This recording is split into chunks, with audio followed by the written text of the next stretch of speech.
Epione pain management and regenerative centre. ఇక మీ నొప్పులు శాశ్వతం కావు.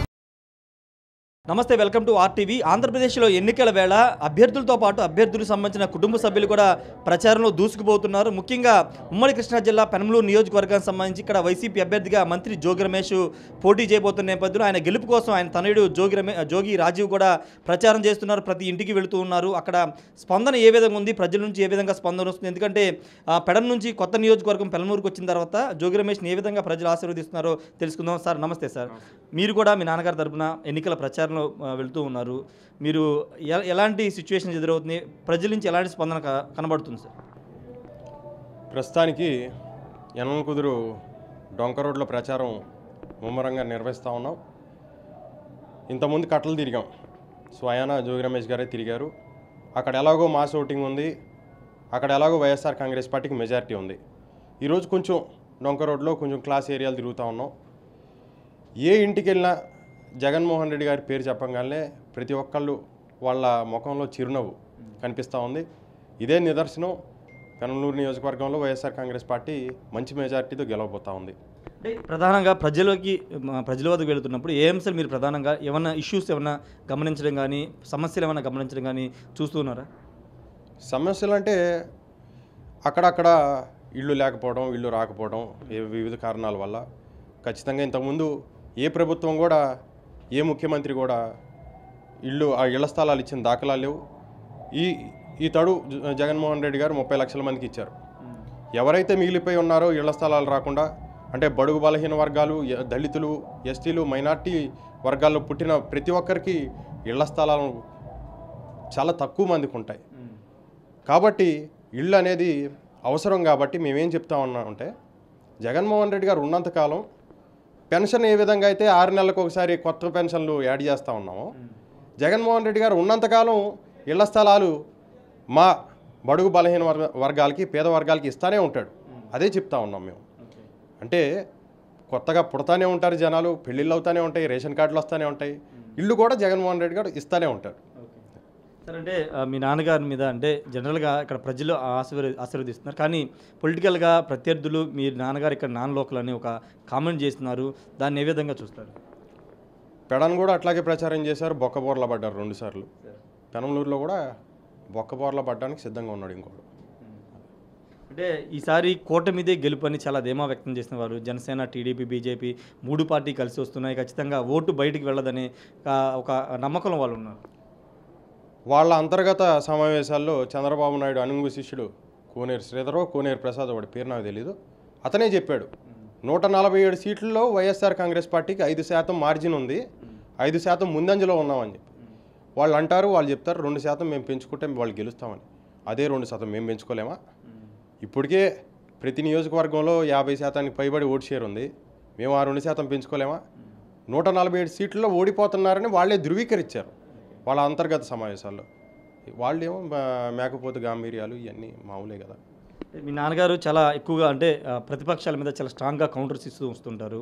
ఇప్పుడు మీ నాన్నగారిని టార్గెట్గా చేసుకుని ప్రతిపక్షాలు అస్త్రాలు సిద్ధం చేస్తున్నాయి. ఖచ్చితంగా అంటే ఓడించాలనుకున్న లిస్టులో గన్నవరం, గుడివాడ ఏ విధంగా పెట్టినారో జోగి రమేష్ని కూడా అదే విధంగా ఓడించాలని ప్రతిపక్షాల వ్యూహాలు పన్నుతున్నాయి. దాని మీద చంద్రబాబు నాయుడు లిస్టులు ప్రతి ఎలక్షన్కి చేసుకుంటూనే ఉంటాడు, బొక్కబోర్లా పడతానే ఉంటాడు. ఇంతకుముందు చేసుకోలేదా? కొడాలి నాని ఓడించాలని, లేకపోతే వేరే వాళ్ళని ఓడించాలని ఇంతకుముందు లిస్టు పెట్టుకున్నాడు, ఓడించాడా? అధికారంలో లేనప్పుడే మమ్మల్ని ఓడించలే. ఇప్పుడు మేము అధికారంలో ఉన్నాం, మా లిస్టులు మాకు ఉండవా? వాళ్ళకైనా లిస్టులు ఉండేది, మేము పెట్టాం. కుప్పంలో చంద్రబాబు నాయుడు గెలుస్తాడు లేదు చూసుకోండి. వాళ్ళ 30,000 ఓట్లు దొంగ ఓట్లు తీసాం. ఇప్పుడు చంద్రబాబు నాయుడు జాతకమే మారిపోయే పరిస్థితిలో ఉంది. మా మీద కాన్సన్ట్రేట్ చేస్తాడా? ఏం పర్లేదు, ఎంత కాన్సన్ట్రేట్ చేసినా మేము అంతకంటే ఎక్కువే మా అస్త్రాలు రెడీగా పెట్టుకున్నాం. మేము వదలడానికి సిద్ధంగా ఉన్నాం అస్త్రాలు. అంటే పవన్ కళ్యాణ్ వ్యాఖ్యలు చూస్తున్నాము, కాపు సామాజిక వర్గం ఖచ్చితంగా కూటమి వైపే ఉండాలని చెప్తున్నారు. ఖచ్చితంగా కాపులంతా గొంపగుత్తుగా తమకే ఓటు వేస్తారని ఒక నమ్మకంలో జనసేన కూడా ఉంది. అసలు జగన్మోహన్ రెడ్డి గారు బడుగు బలహీన వర్గాల గౌరవాన్ని పెంచాడు, దళితుల ఆత్మగౌరవాన్ని పెంచాడు, మైనార్టీల, ఎస్టీల ఆత్మగౌరవాన్ని పెంచాడు. జనాల్లో చర్చ జరగంది ఏంటంటే జగన్మోహన్ రెడ్డి గారు కాపుల ఆత్మగౌరవాన్ని కూడా పెంచాడు. ఎలా అని మీరు అడగొచ్చు. ఇంతకుముందు 2014 నుంచి 2019 వరకు కొన్ని కుల సంఘాల మీటింగుల్లో చిరంజీవి నాన్న మాటలు మీకు గుర్తులేదా? బాలకృష్ణ లేపాక్షి ఉత్సవాల్లో చిరంజీవిని ఆహ్వానించాను సార్ అంటే నేను ఎవరిని నెత్తిని పెట్టుకోను, పిలవాల్సిన వాళ్ళని పిలుస్తానని చెప్పి బాలకృష్ణ అనలేదా? కానీ జగన్మోహన్ రెడ్డి అనే వ్యక్తి ఇంత బలంగా లేకపోతే బాలకృష్ణ అన్నోడు పవన్ కళ్యాణ్ని పిలిచి ఆహా షో చేసేవాడా? ఇది కాదా జగన్మోహన్ రెడ్డి బలం వల్ల కాపుల ఆత్మగౌరవం పెరిగిందని చెప్పేసి నేను గర్వంగా చెప్తా ఉన్నా. ఎవడన్నా నోరు జారి తూలి మాట్లాడేవాడు ఏ కులంలో ఉన్న కాపుల్ని మాట్లాడేవాడు ఉన్నాడా ఈ రోజున? మరి ఎక్కడికి వెళ్ళిపోయింది? 2014 నుంచి 2019లో అంత బలుపుతో ఉన్నోళ్ళు ఇప్పుడు మాట్లాడలేదంటే జగన్మోహన్ రెడ్డి బలం వల్ల కదా, కాపుల ఆత్మగౌరవం ఇక్కడ పెరిగినట్టు కాదా అని చెప్పి నేను డైరెక్ట్గా కాపు సోదరులని క్వశ్చన్ చేస్తూ ఉన్నా. సరే, ఇంకొక ముఖ్యమైన విషయం ఇక్కడ ప్రత్యర్థి పెనమలూరు సంబంధించి బోడే ప్రసాద్ పెడన్లో ఓడిపోతారు, పెడన్లో గెలవని జోగి రమేష్ పెనమలూరు వచ్చి ఏం గెలుస్తారని ఒక కామెంట్ ఆయన చేస్తున్నారు. ఇక్కడికి మేము అనుకోని రాలా. ఇక్కడ ఒక బీసీ నాయకుడు వెళ్ళిపోయాడు కాబట్టి పార్టీ నిర్ణయించిందో ఇంకో గట్టి బీసీ నాయకుడు రావాలి. మేము పారిపోయేవాళ్ళం కాదు, మేము గట్టిగా నిలబడేవాళ్ళం. మేము పెడనే కన్ఫర్మ్ చేసుకున్నాం. కానీ ఇక్కడ ఒక నాయకుడు వెళ్ళిపోవడం వల్ల ఇక్కడ వ్యాక్యూమ్ క్రియేట్ అయింది. దాన్ని కాంపెన్సేట్ చేయడానికి పార్టీ తీసుకున్న నిర్ణయం ఇది. లేకపోతే మేము పెడలో ఉండేవాళ్ళం, పోటీ చేసేవాళ్ళం, గెలిచేవాళ్ళం. మాకు మళ్ళీ ఇది కొత్త నియోజకవర్గంలోనే మాకు ఇప్పుడు మేము వచ్చిన అప్పుడు దాకా ఏమనుకున్నాడు, సారథి వెళ్ళిపోయాడు, నేను ఇంకా నాకు హైవే చక్కగా పూలబాట నల్లేరు మీద నడక అనుకున్నాడు. మేము రావడంతో అతనికి మళ్ళీ బాధగా మళ్ళీ స్టార్ట్ అయింది టెన్షన్. ఇప్పుడు మేము 50% పైబడి ఓటు షేర్తో మేము గెలవబోతా ఉన్నాం. అందుకే అలాంటి విమర్శలు చేస్తూ ఉన్నాడు. ఖచ్చితంగా అతను ఓడిపోవడం ఖాయం, ఏం చేయలేడు. ఓకే, అంటే జోగి రమేష్ గెలుపుకు సంబంధించి ఏం చెప్తారంటే ప్రజలు మీరు ఆల్రెడీ తిరిగారు కాబట్టి ఎటువైపు ఉన్నారు చెప్తున్నా కదా. మా సోట్లే కాదు, క్లాస్ ఏరియాల్లో కూడా వైఎస్ఆర్ కాంగ్రెస్ పార్టీకి మంచి ఓటింగ్ ఉంది. రేపు నామినేషన్కి కూడా స్వచ్ఛందంగా జనాలు తరలి రావడానికి సిద్ధంగా ఉన్నారు. ఖచ్చితంగా మేము గెలవబోతా ఉన్నాం, ఇందులో సందేహం లేదు. అంటే మీ నాన్నగారి మీద చంద్రబాబు ఇంతకుముందు పెనమలూరు ఉయ్యూరు వచ్చినప్పుడు కామెంట్ చేశారు, జోగి రమేష్ అంటే కామెంట్ చేశారు, నా ఇంటి మీద దాడికి వచ్చారు, అలాంటి వారికి జగన్ టికెట్లు ఇచ్చారు, నన్ను తిట్టే వారికే టికెట్లు ఇస్తారు, నా మీద ఇంటి మీద దాడి చేసేవారు టికెట్లు ఇస్తారన్న కామెంట్ కూడా చంద్రబాబు చేశారు. చంద్రబాబు నాయుడు కంటే పెద్ద రోగి ఎవడైనా ఉన్నాడా ఈ రాష్ట్రంలో? చంద్రబాబు నాయుడు కంటే రోగి ఉన్నాడా?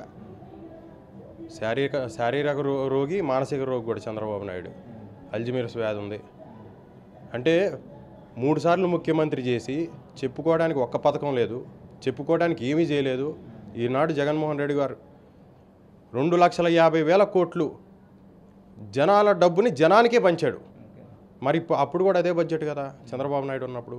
ఈ 2,50,000 కోట్లు ఎవడి జేబులోకి వెళ్ళినాయి? ఏ పెత్తందారు జేబులోకి వెళ్ళినాయి? మేము ప్రజల డబ్బుని ప్రజలకే పంచాం. కాబట్టి చంద్రబాబు నాయుడు చెప్పుకోవడానికి ఏం లేదు, ఇలా విమర్శలు చేసుకుంటూ తిరగటమే తప్పితే పాజిటివ్గా నేను ఇది చేశా లేకపోతే పలానా చేస్తానని చెప్పుకోవడానికి ఏమి లేక ప్రతి అభ్యర్థిని తిట్టుకుంటూ, జగన్మోహన్ రెడ్డి గారిని తిట్టుకుంటూ మాట్లాడితే 1,00,000 కోట్లు లేదంటే బాబాయ్ ఇలాంటి విమర్శలు తప్పితే నువ్వు ఈ అవినీతి చేసావు ఈ 5 సంవత్సరాల్లో అని కానీ, నువ్వు ఈ పథకం లేకపోతే ఈ పథకం సరిగ్గా పని చేయలేదని కానీ ఇది చేయట్లేదు కదా. మేము చేసినవి చేస్తామంటున్నాడు. మళ్ళీ మేము చెప్పిన దానికి డబల్ బడ్జెట్తో వస్తా అంటున్నాడు. సాధ్యమయ్యే పని కాదు. చంద్రబాబు నాయుడు మేనిఫెస్టో ఎవడు నమ్మడు, అందుకే విమర్శలు చేసుకుంటూ తిరుగుతూ ఉన్నాడు. ఫైనల్గా జోగి రాజకీయ అరంగేట్రం అంటే ఇప్పుడే జరిగిద్ది అనుకున్నారు చాలామంది యువకులకి. పేరుని కిట్టుకు కానీ లేకపోతే అక్కడ ఉదయ్ చంద్రగిరి కానీ తిరుపతి కానీ కొత్త తరం వాళ్ళకి జగన్మోహన్ రెడ్డి సీట్లు ఇచ్చారు.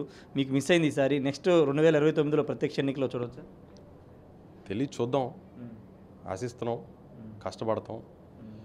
ఒక ఐడియాలజీ ఉంది, పేదల కోసం కష్టపడాలి. అంటే ఇప్పుడు పెత్తందారులతో సమానంగా పేదల బిడ్డలు కూడా మంచి లగ్జరీ లైఫ్ స్టైల్ ఉండాలి వాళ్ళకు కూడా అని చెప్పేసి ఒక ఐడియాలజీ అయితే ఉంది. దానికి మా పార్టీ కానీ మా నాయకుడు కానీ దోహదం చేస్తూ ఉన్నాడు. స్కూల్ని అంటే నాడు నేడు ద్వారా స్కూల్ని డెవలప్ చేస్తూ ఉన్నాడు. English medium ప్రవేశపెట్టాడు.